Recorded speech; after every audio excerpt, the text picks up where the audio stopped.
everyone, and welcome to A Balanced Life with Dr. Jacquie. Today, we are talking about one of our most favorite topics, and it is how do you become balanced in the everyday things that happen in your life? Our faith, our family, our finances, fitness, and even sometimes fortitude. What does it look like for us to be able to build our own toolkit to prepare ourselves for what's next? Now, we're winding down this year. 2022 is about to be a wrap. And with that, we all have a little bit of unfinished business. So today we want to talk about that. What are some of the categories that your unfinished business may fall into? Now, that unfinished business could be anything from starting a weight loss plan or learning how to manage your money or setting up your kids' college fund and bank accounts. What about doing your last will and testament? Even with that, so many of us have done the Great Escape and have not been coming back to church, but our faith gets called into question when we're not in the building. Oh my goodness, we have so much to talk about today. And of course, we have curated some great people who are going to share with us on how to keep balance as we round out the year and get done some of our unfinished business. We are joined today by Pastor J.T. Johnson, Dr. Tierney, Stacey Owens, and we have a special guest today, Pamela Sams of Jackson Sams Wealth Strategies. Welcome in, everybody. How is everybody doing? Great. Let me tell you, when we started thinking about putting this show together, one of the things that came to mind for me was how much unfinished business I have in these last few weeks of the year. So as we began to start our show and just talk to our honest audience very openly and candidly, I'm going to start with Dr. Tierney. Dr. Tierney, what are some of the unfinished business things you have going on personally? You gonna start with me first? Okay, here we go. I'm gonna always start with you first. So it's funny that you were talking about the will and all of those things, because I literally just last week had a meeting with my attorney to talk about just all of the business of, my business. If something were to happen to me, what would happen? Would my husband even get everything? Because here in the state of North Carolina, it's not guaranteed that 100% of my assets would go to him. I have a lot of intellectual property. So how do I make sure that I have everything that I need legally for my professional, for my personal, for my assets, for my book, for my business, to ensure that if something were to happen to me, I'm not leaving this huge burden on the shoulder of my loved ones, and so that's one of the unfinished businesses that I'm leaving 2022, but starting in 2023, making sure that I have the right documentation and that everyone knows, what my desires are, where to find the paperwork, because sometimes Big Mama leave and then everybody looking like, where's the birth certificate, So making sure that everyone knows exactly where everything is, what I've already lined up, and making sure that it is legal, with the state, so that it won't be any contesting anything, because I've already done my due diligence and got my business together. So that's kind of my unfinished business that I'm in the process of getting finished. Okay. Pastor JT, what say ye? Wow. To be perfectly honest with you, Dr. Jacquie, I have a lot of open tabs. I am notorious for that on my computer. I will literally have about 50 tabs open across, and I really have a lot. So really, the only thing that I'm doing is just trying to go back and look at some of the things that I wanted to accomplish in the month of December. I kind of operate in a very succinct, organized calendar, and just really trying to go back and look and see if there's anything that I have not taken care of, that I can take care of, or if there are some things that may need to be pushed over to the new year. So it's really just doing an evaluation. So if I can say that, that's really what I'm doing, just evaluating the progress that I've made over the month. Definitely not trying to beat myself up over these 8 pounds that somehow found me. I wasn't looking for them. I think I'm just going to say that I was in a bulking phase. So when I start off January, I can say new year, new me. Oh, my goodness. Stacey Owens. You see, Pastor JT gets us, y'all, every single time with that closing remark that just literally cracks us up. Stacey, what are some of the open tabs, if you will, that you have on your things of unfinished business? Run some 8 pounds found you. That's new. Wow, I have a vision board, and usually what I do is I try to check in with my vision board about every other month or so, just to check off to see if I've started making any gains towards any new goals that I was striving to do for the year. And when I took a peek at it the other day, I noticed that one of the things I wanted to do was broaden my opportunities for speaking. So as you know, I was able to go to Cancun and speak. So I thought that was really good. I would say the most major thing that I still have left that I haven't done is I'm striving to open a high school to add on to the current K-8 structure that I have. And with going through some of the renewal and things that I'm doing right now, I just haven't had the opportunity to really jump out there and start that entity like I wanted to. But I've been trying to look at it from the perspective of it's not too late. I want to end this year with a bang. And I know normally whenever we talk about ending the year with a bang, we're talking about what parties we want to go to and how we want to celebrate the end of the year. But I think what I want to do is be able to complete or start one more major accomplishment before the end of the year, just to give myself a boost or my self-confidence a boost, to let me know that I can still manage all my open tabs. You notice how I'm not even talking about how I'm like Pastor JT. I have about 100 tabs open that I've started, but I'm going to do one more big boost and at least submit some paperwork towards starting that high school, just to boost my confidence so I can go into the next year and know that I can carry that project on and continue with it. Absolutely. I think that as everyone is listening, and even as I'm listening, I can think of a couple of things that I have open, things that I would like to do that I may or may not get to do. And I think this is where we have to really ask ourselves, are we in balance mentally and able to say, I have the resolve and the wherewithal to just let it be?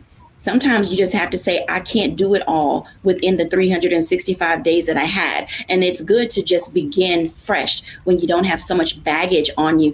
We're going to be introducing to a lot of you in a different segment, but I would like to have Pam Sams come on and share with us what are some of the personal things that she has open. And then when we get into our next block, we're going to take a deeper dive in how she can help us all. Hey, Pam. Hey, how are you? I'm probably like everyone else, has so many tabs open, and I just recently got this app. It's called Sensa Health, and it talks all about procrastinating. Even though I'm a very efficient business owner, I procrastinate on a lot of different things that need to get done. So one of them, and really identifying why you procrastinate, is because you do have so many tabs open and you're trying to do so much. And I had a mentor years ago that told me, no is a complete sentence. I'm a people person. I love to help out. I probably have way too many commitments that I have on my plate, and that's why I have so many tabs open. So 2023 is really going to be an opportunity to really service the things that I can, and then really evaluate, do I need to be doing certain things as well? But that's some of the unfinished business I have, is trying to close some of the tabs, seeing what I can do efficiently throughout the year or as we finish the year, and then really focusing on doing some of the exercises they have in that Sensa app. That's what I'm looking forward to. Absolutely. When I think about it, now we started this series, this is part 2, and we talked about a challenge that we wanted to give our audience. So in this block, I'm going to go back around. I'm start with Dr. Tierney. What is one thing that you would challenge our audience to do as far as unfinished business? Go ahead and give us the challenge. To handle your business. So there are some things that absolutely we need to pace ourselves. So we might need to start it, as my sister Stacey said, we might need to start it here, but we may finish it in 2023. There are some things that we need to just table altogether. But regardless of the method, we need to make sure that we're always handling our business, making sure that those things that absolutely need to be done, that we've either looked at them, had a conversation about them, we have them on the docket, we're researching them, or we're making some sort of forward movement to make sure that we're handling our business. Absolutely. Pastor JT. That's good. I'm going to piggyback off of my sister, and I'm going to stretch it and say, make sure it's your business that you're handling. Oh, yes. Because oftentimes we find ourselves with a lot on our plate, but we are allowing other people to fix our plate. So I'm not going to go back, to a highlight of 2022 and talk about those low vibrational plates. But you got to be careful that you haven't gotten this close to the finish line and you are threatening to forfeit you crossing the finish line because you're trying to drag somebody that stopped running in June. So y'all can say amen, just say out. Stacey Owens. I gotta stop coming behind Pastor Jacquie. Again, they stopped running in June. Just set order. I challenge you, just set the order. Just, it's never too late to start, but you gotta have a well thought out plan so that, you won't run the course or get off course or find yourself, jumping too far and then becoming discouraged and not moving at all. So at least set the order by, creating your plan. Absolutely. Pam Sams. I think it's really don't ignore it, because in my field with finances, especially this year has been quite a ride in terms of volatility. Is that some people just don't want to open the statements, they don't want to look at the information. So don't ignore it. If you put your head in the sand, you can't fix it unless you know what's going on. So I really encourage people and challenge people: open the statements, look at it. As Stacey had said, have a well thought out plan on how you're going to deal with it, but don't ignore it. Absolutely. Thank you all for giving our audience that challenge. When we come back after the break, we're going to go into a deeper dive with Pam Sams. We'll be back after the break.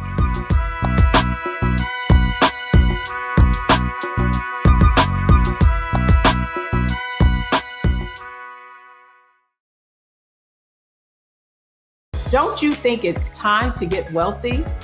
I'm Deborah Owens, America's Wealth Coach, and my new show on the Black Star Network focuses on the things your financial advisor or bank isn't telling you. So watch Get Wealthy on the Black Star Network.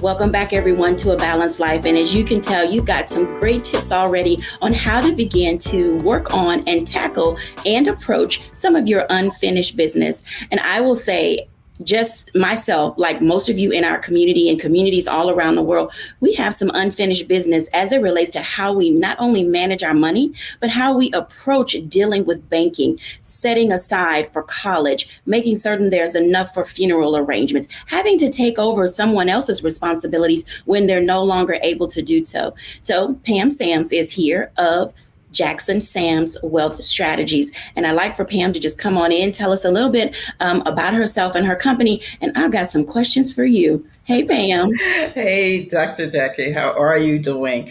All about Jackson Sams Wealth Strategies. I've been practicing for the last 20 years, really focused on financial wellness, particularly for women. But I've always had a passion, of course, with educating our community, with really figuring out what do they need to do financially to be financially well.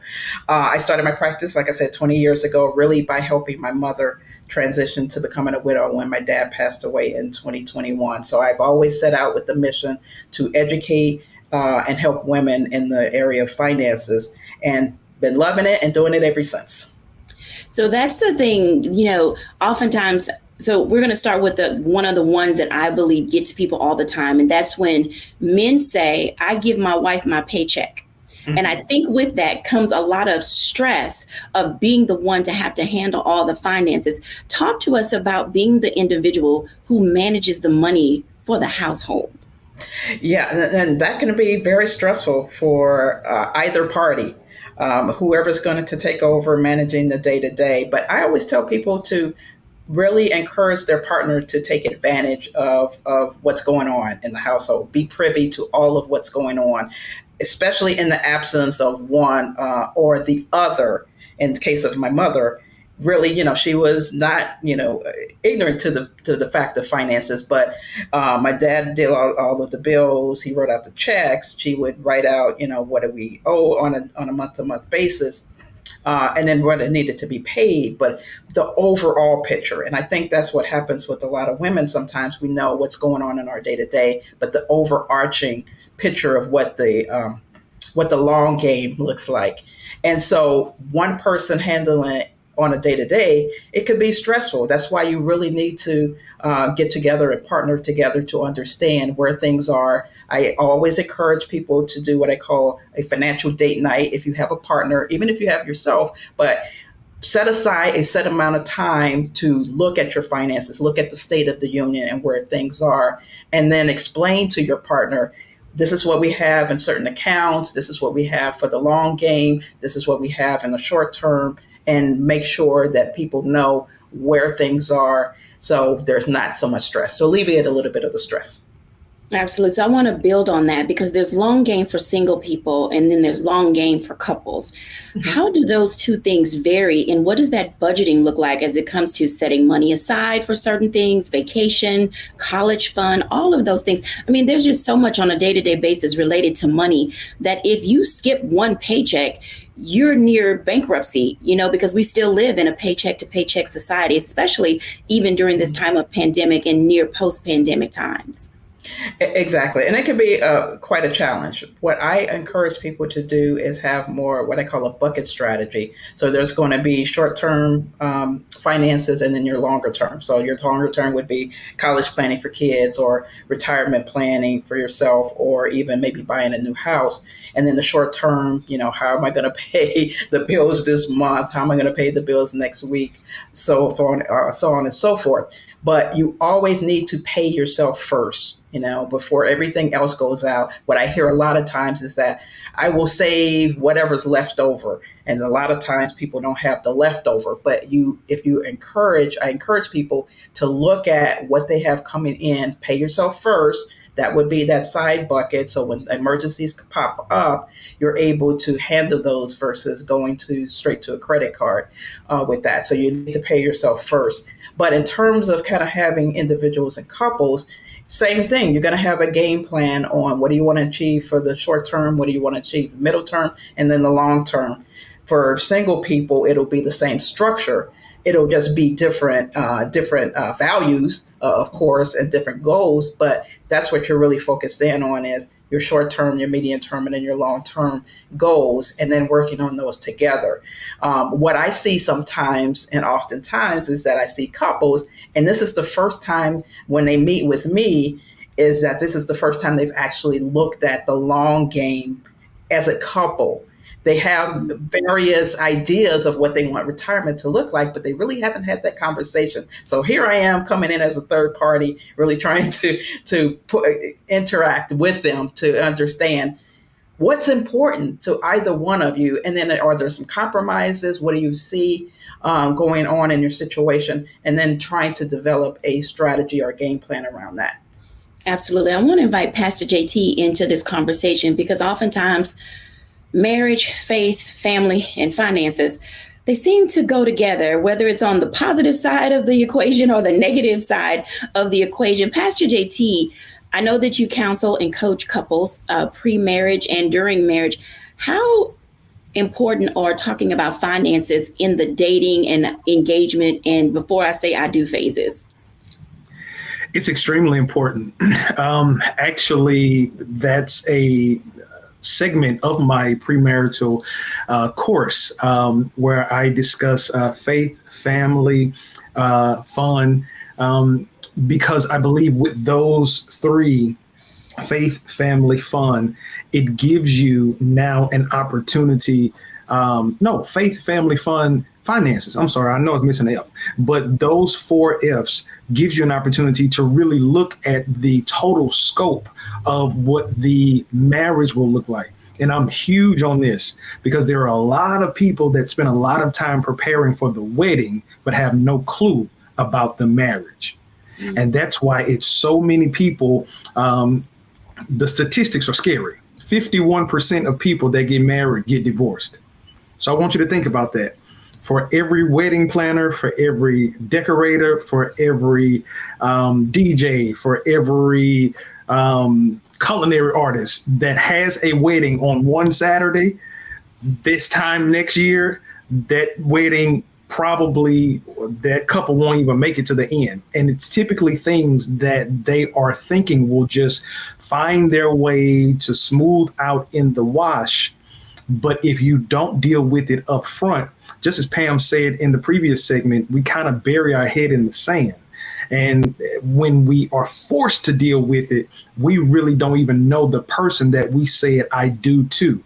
Because just because they look good in person does not mean that they look good on paper. Mm. Once again, if you can't say amen, say ouch, because he brings up a very good question, the evolution of relationships, Pam, as it relates to how you approach money. If you get married at a young age, then you're out having a good time. And I know there are a lot of young people who are frugal. So we're putting that out there now. But then there's literally two different mindsets when it comes to being young and married, then married with kids, and then married being older. And then when jobs shift, when one person is employed and not employed. Pam, how do people manage their money, or should they manage their resources when someone is not working, as we saw happen during the pandemic? That's where you really need to focus in on is who is bringing in the resources, and then really not be sour about it. Sometimes, there's a unbalance, so to speak, in the household. And as a pastor was mentioning before, sometimes there's animosity when it comes to finances. Who's bringing in the bacon, who's not bringing in the bacon, who's doing their share, who's not doing their share. So really focusing in on supporting each other during that time frame where there could be an absence of income, and then making sure that you have enough resources that are coming in, what's going to the bills, what's going to savings, in anticipation of having maybe an absence of income or a reduced income. That's where the rubber meets the road, when understanding your needs versus your wants in your household. And I go through a exercise with my clients is that there's a needs column, there's a wants column.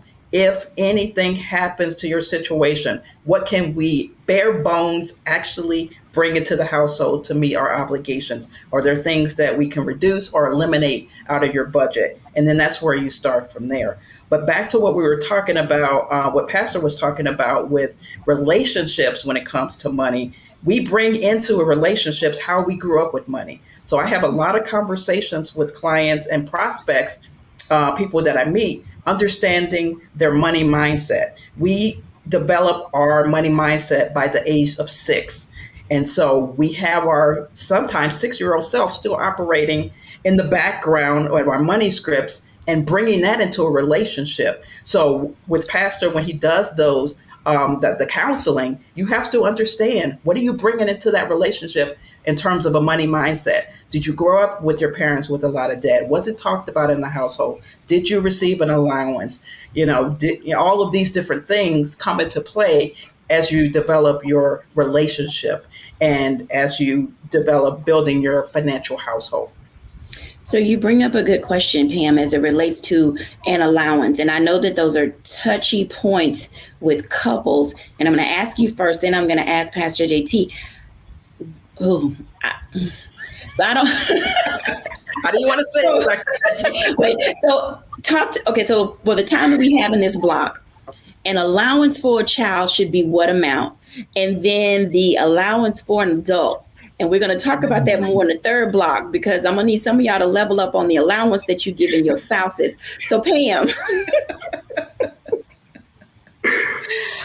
The allowance on what you give your child really kind of depends. If they're going to be, I always had, when I gave my children allowance, there had to be some skin in the game. So there were chores that need to be done, and then you would get those. So I would say, what do you want? I always came up with the thing, you get money, you're going to save something, and you're going to give some away. So there's charity, there's money you're going to spend, and you're going to save some. So understanding what are they going to spend money on, and then how much they're going to give for charity, and then how much they want to put for savings. So that could be a wide range. You really need to kind of work that out with what that your child would the things or toys that they want.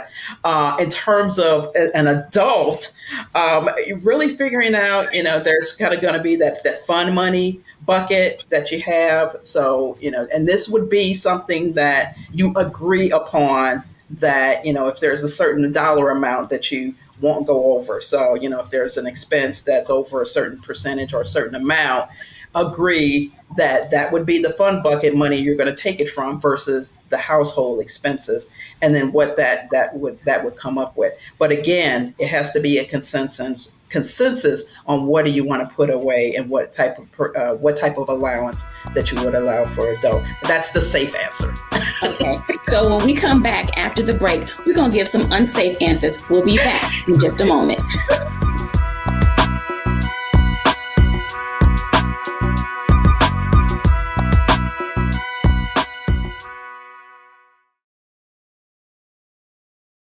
Pull up a chair, take your seat. The Black Tape with me, Dr. Greg Carr, here on the Black Star Network. Every week, we'll take a deeper dive into the world we're living in. Join the conversation only on the Black Star Network.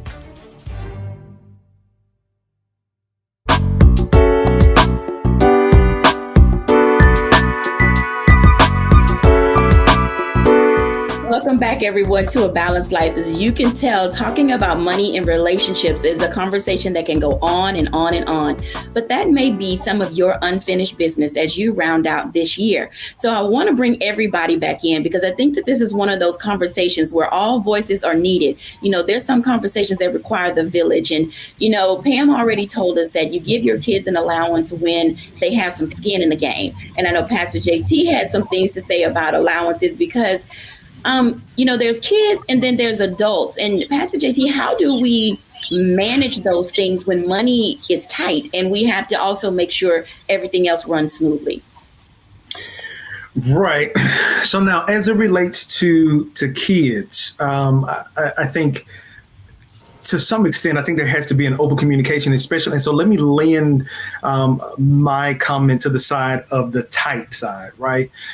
Because I think there are a lot of parents that somehow find themselves in stressful situations because when it gets tight, we're still trying to provide, man and quee the experience that they are accustomed to having. But I think that now gives them a false sense of what money is like or money management is like. And I believe now with our children being a little bit more aware of what's going on, I believe that a conversation definitely should be had. So, I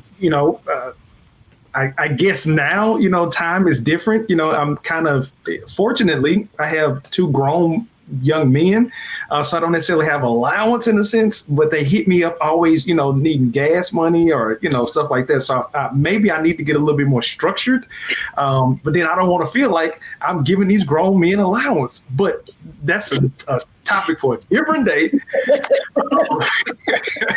But I would definitely say communication. And then I would say, and this word, I want to just throw this out here because I believe that this is a word that I believe everybody probably should start looking at if you haven't already, and definitely look at going into 2023, budget.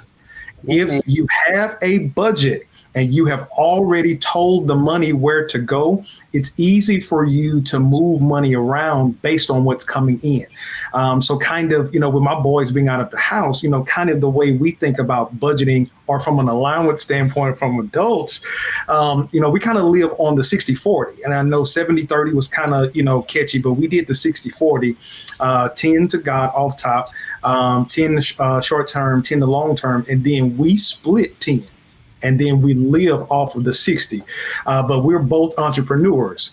So then now, if we want a little extra, hey, you got your business, you put a sale on for the weekend, so it's just that thought process, but again, I believe that having a budget really takes a lot of frustration out of life. And I always say this to my premarital couples, and I do premarital, intermarital, and postmarital. I've had to really spend some time counseling couples that decide that this ain't working and they have to go a separate way to figure out what's best for them, and especially with their children. But I always say this: it's a poor person that can wear Balenciagas but don't have a budget. Yes, sir. Well, now, Stacey, I know you don't want to come behind Pastor JT, but the segue is right, because you are an administrator of a school. And I know that you're teaching your kids a lot of things related to money and their wants versus their needs. How do you help them in the academic space begin to understand money, as well as balance out how they're asking their parents to spend their resources? Wow. Well, I'm glad you didn't ask me about myself, because I was like, now see, last time they made me say I was not balanced with working out. I had to get in trouble with that. Now True confessions. about I have to be the honest one about me and say, but in terms of how we do it here at school, I have a few of my teachers who actually use money as part of their classroom management technique. And so I'll give a quick example of one where the students earn a paycheck for completing their work, completing their assignments, for following the rules and that kind of thing. And then on the other side of that, she also makes them pay bills. So they have to pay a certain amount of money for their desk, a certain amount of money they pay electric, in terms of their computer usage and that kind of stuff. And when she first started this, it really made a couple of people say, well, isn't that cruel to charge kids? It's fake money, of course, an amount for where they sit or for using the computer or whatever. But one of the things that she was able to accomplish with those students is that they started thinking about how they wanted to spend their money. And they also started thinking about their actions, because they knew that this would impact my money. So behaviors quickly changed, because nobody wants their money to be funny. So if you just show me the pathway, I'll know how to act so that I can get what I need. And then everything in her class is about a choice. So it's not that you're telling me I can't do something. It's just you got to make your decisions and your choices based off of what you can handle with your funds. And let me tell you something, when kids have to spend their own money, it's a whole different conversation. And I thought, man, I should have done that with my kids when they were small, because they didn't have any problem spending my money. So, but now that those jokers are older and I start asking my grown children about things, it's even funny watching them as grown-ups now making their own money. Their choices now, it's like, Mom, you want me to buy that with my own money? So I think one thing is just teaching students about financial responsibility, and then how that play into the home. Again, like I've said before on the show, I serve a high impoverished population. So just teaching them how to, understand the difference between wants and needs, and understanding how you can, if you can't do these things now as youthfulness, like how do you think about entrepreneurship as you get older? Like, how would you change this if you had an opportunity to change it as you grow up? Because the decisions you make today in school is going to impact your ability to make that change when you become an adult. So I think that's the balance that we play with the role here as educators. Absolutely. I think that those are valuable lessons. And as Pam already stated, sometimes our 6-year-old self shows up at the bank or at the department store, and we're really trying to figure out how to rub 2 nickels together to get something that's over that 10 cents. And so we have to really be cautious about how we do those things. Now, Dr. Tierney, when you think about people being able to level up with their money, what are some of the things that you share with your clients as it relates to, seeing money not only as a tool, also something that can really get in the way of your success if you don't do it well? Absolutely. We say we're doing non-safe answers, right? Okay. And true confessions. So it is absolutely true that our 6-year-old selves show up as our adult selves, because I talk to adults all the time that their 6-year-old self is telling me why they want to buy what they want to buy with their money, when they done told me that they have a goal of saving this or accomplishing that, but them $2,000 shoes, and because they on sale, and that's self-sabotaging. Oftentimes we'll use our money to self-sabotage what it ultimately we want in life, because we want a quick fix. We want that jolt that we get when we see the Amazon package show up at our door. It's a dopamine hit.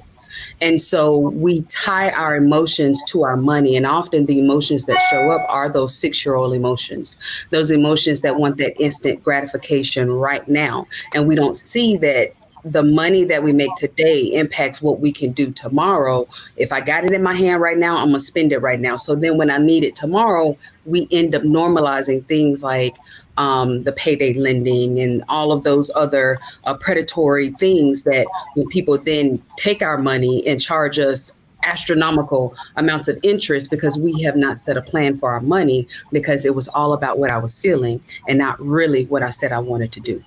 So when I talk to my clients about their goals and where that relates to money, I kind of parallel money to like a hammer.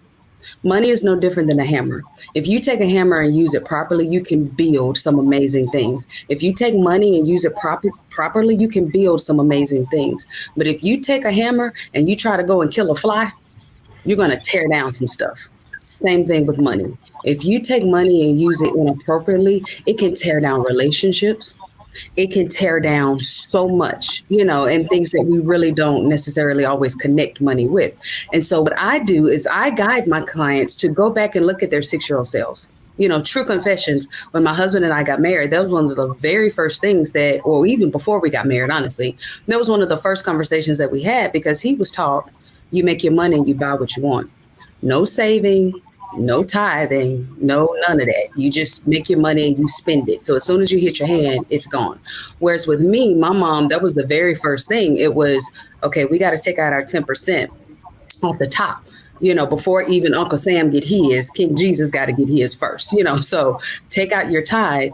And then from what's left, that's where you delineate what it is that you want to do, need to do, want to do, and will save, and not necessarily in that order.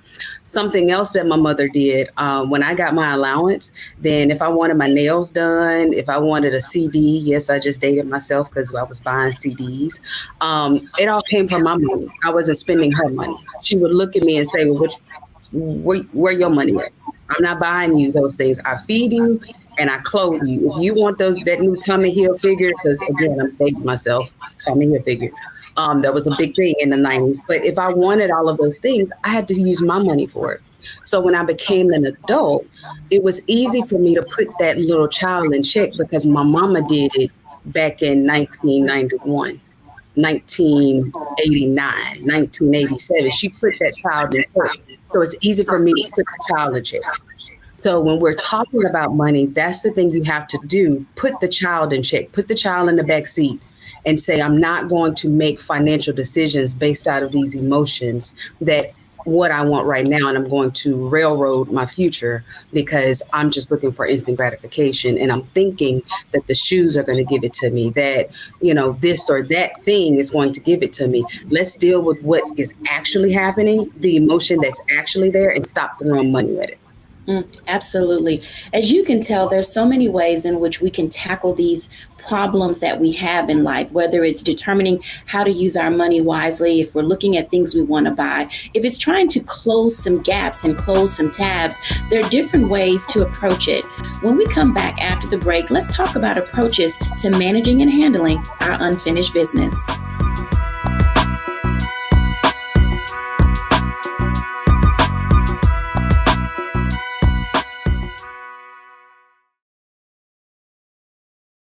Black Star Network is here.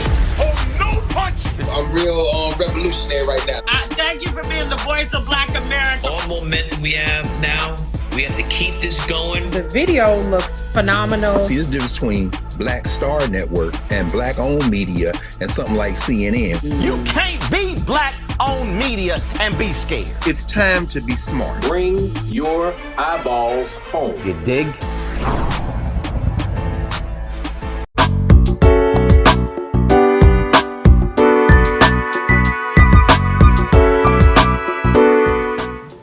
Welcome back, everyone, to A Balanced Life. And let me just say, I've learned a lot today.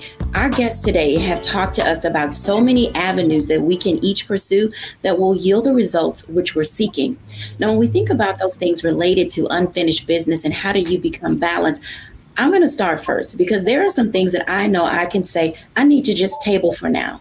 I believe that as an individual, I am at my capacity of, to use Dr. Tierney's word, trying to level up to get things done. It's just not in me at this point in the year for me. So I will say that for me, I need to table a couple of things that I thought I was going to get done. I'm going to finish writing the children's book. The illustrations are done. I have managed to put some money into savings, and I have started working on a last will and testament. So I am in a good space when it comes to being able to move myself forward into 2023. I'd like for each of our guests to kind of go around and say, what are some of the approaches that you are taking now to manage some of your unfinished business? And in light of that, it may help our viewers be able to figure out a great access point to begin to tackle those things that are hindering them. I'm going to start with our guest, Pam Sams. Great. Well, thank you very much, Dr. Jacquie. I am a big proponent on apps. And so if I can find an app that will help me process what I need to, as I mentioned before, I use an app. I just recently got an app. I have a lot of things, a lot of tabs open, procrastinate on some things. So this one will really help you do the behavioral piece of understanding and then putting things into place. So I have an app for that. Same thing, I think Pastor JT had mentioned his 8 pounds. I probably have something similar that showed up that I don't need it. So really understanding what do I need to do for 2023. I have a dietitian that I just hired. So really making sure I eat right, get back into the gym, some of the things that I need to do there.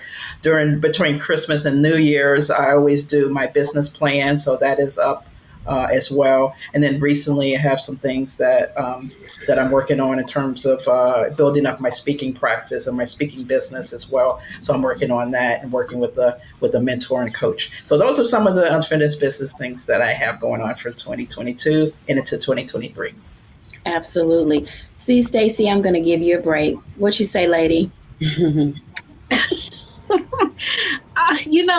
For me, it's about keeping myself mentally balanced. So when I start thinking about what do I need to finish up before the end of the year to start for that's putting a lot of pressure on me.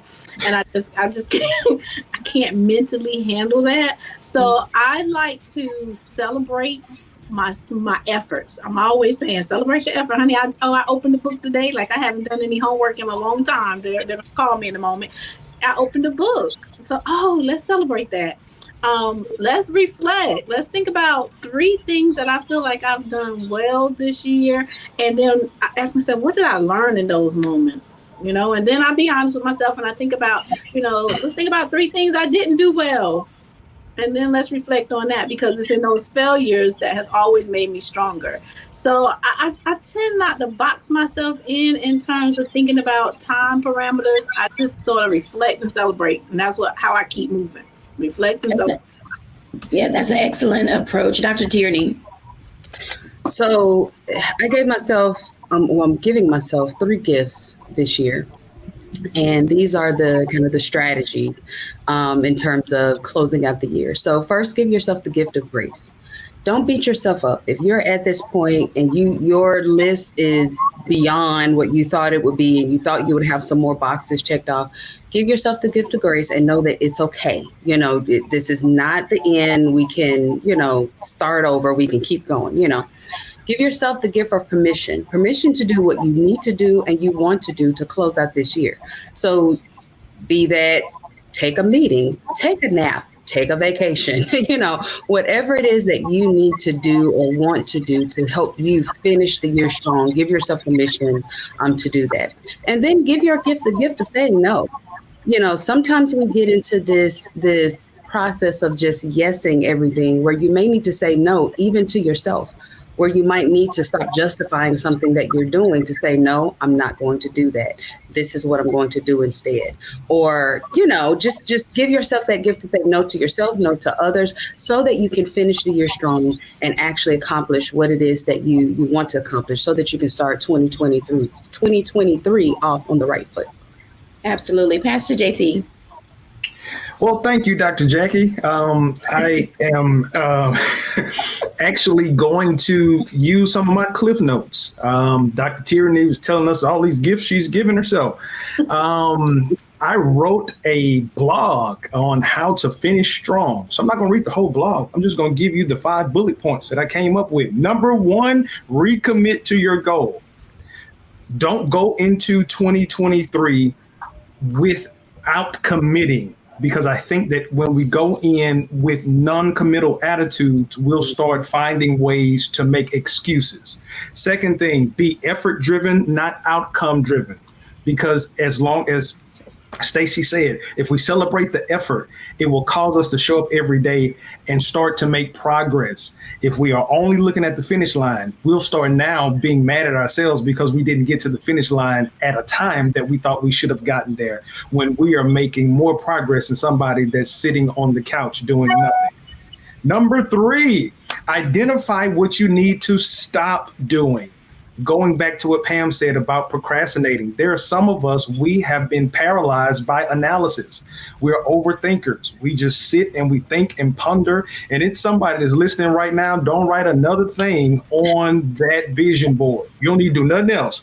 Let's start completing some things. Let's start getting some wins under our belt. Number 4, identify what you need to continue to do.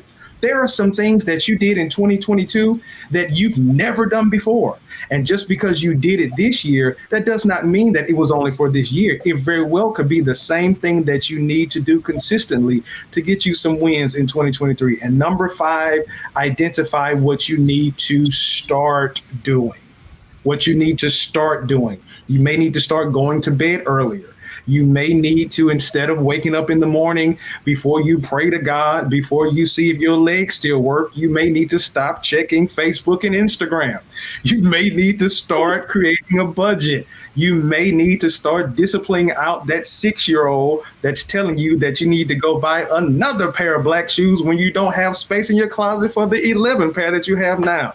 So those are some of the things that I think will help not only get us to close out the year, but it will build the bridge that helps us move from ending the year strong, but then starting the year ahead of the curve. Absolutely. Let's bring everybody back in, because as I'm thinking about this, I want to give everybody a challenge. So the challenge is mindset. We've listened to a host of ways in which we can begin to move ourselves forward and, kind of get things going or just kind of wind things down. And you've all talked a little bit about a mindset, and I'm going to start with Stacy. So yeah, you're back behind Pastor JT. But what is the mindset? And this is the question for everybody that I want you to leave with our audience. What is the mindset that our viewers should have if they're really going to take hold of some of what we said today? What is the mindset? Go ahead, Stacy. That everything you need, you already have within yourself. Just do it. All righty, Pam Sams. Yeah. What mindset shift is really understanding what do you need to focus in on and not beating yourself up if you don't. Just what Pastor JT said, if there are some things that you're doing and you don't want to be doing, don't do those. But you do have to have the mindset to make a change, make some adjustments, but don't beat yourself up if you're not on pace to do it. It's always a process and what you need to do. Pastor JT. I want you to have the mindset of a boxing champion. I wrote about this too, so I'm just going back, pulling this great stuff.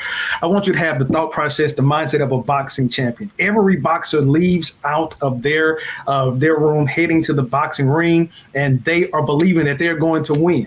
But the person that wins is the person that endures the most punches. It does not mean that you won't take a hit. It does not mean that you won't get knocked down. But I want you to have the mindset of a champion, that nothing will stop me from getting back up. And I promise you, if you have that mindset and you keep getting back up, eventually your hand is going to be raised and victory is going to be yours. Dr. Tierney. Literally, Pastor JT just stole my answer. Like literally. So that just means it's going to bear repeating, because you must have to hear that this is for somebody, because I literally was going to say, start from the place of victory, not victim. Start from the place of knowing that you're going to win. I always tell people I don't lose. I never lose. I either win or I learn. So stop thinking like, oh, I'm going to take a L. Yeah, a lesson. Because when you take a lesson in every situation, you're looking at it as something that I'm learning, then that means you're either going to win or you're going to learn. And if you learn, that means you're learning how to win. So ultimately, you always win. So starting from that place of victory, like my brother just said, boxers don't come out going, oh, I hope I win this. I hope I win. But they come out knowing that they're going to win. And ultimately, they win. If maybe not that match, they learn and then they win again. So start from that place of victory. Okay, so hold that thought for a moment because I'm going to ask you a follow-up question. How do you take a setback and turn it into a win, Dr. Tierney? Absolutely. Absolutely. This is where you turn that L from a loss to a learn. What is it that I need to do? So like if I make a move in my business right now, and let's say I don't hit the goal that I was intending or, whatever it is, then I look at it. And this is something I actually do. I take it and say, okay, so what was my marketing plan? Do I need to tweak that? Are there more I need to run messages more this way instead of this way? Should I have ran them more on Google as opposed to Facebook? This is when you sit down and you look at what you did and you learn from it instead of just beating yourself like, oh my God, I didn't get it. See, that means and we start to do that stinking thinking negative self-talk. This is where you learn and say, okay, what is it that I did this time that maybe I need to tweak it? Or I know that this doesn't work. A boxer, they'll go back and they'll watch the videos. Football teams, they'll go back and watch the videos of where they might have dropped their hands when they should have held them up, or where they ran left when they should have ran right. I mean, this is where you literally sit down and tease that thing apart to learn exactly what you did this time, make the adjustments, and then do it again and do it again and do it again and do it again until you win. Absolutely. So as you guys can tell, oftentimes, you've heard this before, sometimes a setback is a setup for a comeback. And we have to figure out how we're going to manage those things that literally knock us on our heels and sit us on our butt. And so it is in this season, as we're winding down this year, that you're able to establish and discover what is your baseline for being able to recover. When we come back after the break, I'll give my reflection.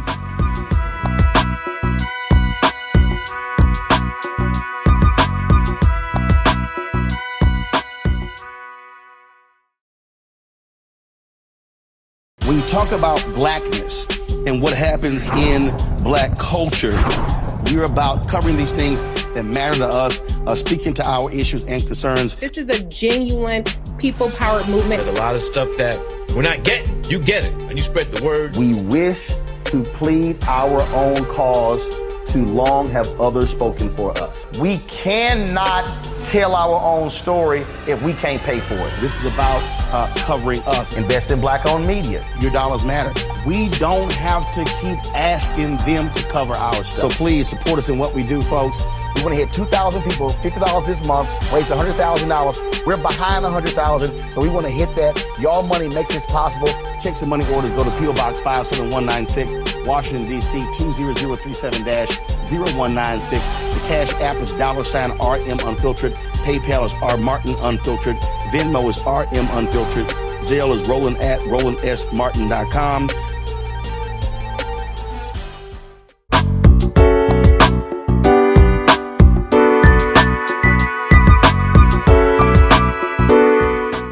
Welcome back, everyone, to A Balanced Life. And I'm going to say this. In Vogue, I think, said it best. Free your mind and the rest will follow. There are going to be times where you have to figure out, where does your clarity come from? Clarity can come from a variety of places, but oftentimes it comes with you being able to sit down and settle your mind, to physically remove yourself from the fray so that you can really see the bigger picture. I like to liken this into a hologram. Oftentimes we can't see what the picture is because we're too close to it. So in this season of life, as we're moving toward the end of the year, you need to step back and step a little further back and even go a little bit further back. And then ultimately the real picture begins to emerge. And that's what happens in our everyday life. Oftentimes we cannot see what's happening and what's going on because we're too close to the situation. So when it comes to being able to balance your unfinished business, sometimes you just need to take a pause, take a beat, take a breath, step back from the situation and allow yourself to gain clarity. Thank you everyone for watching and have a great new year. Bye now.